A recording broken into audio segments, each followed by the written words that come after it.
اللهم صل على محمد وآل محمد. بسم الله الرحمن الرحيم.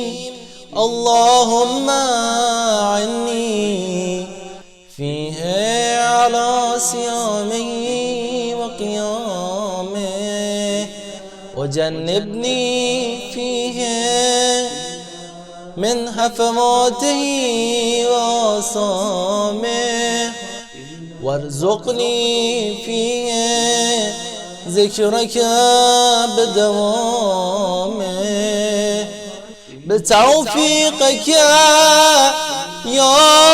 هادي المذلين، برحمتك يا أرحم الراحمين.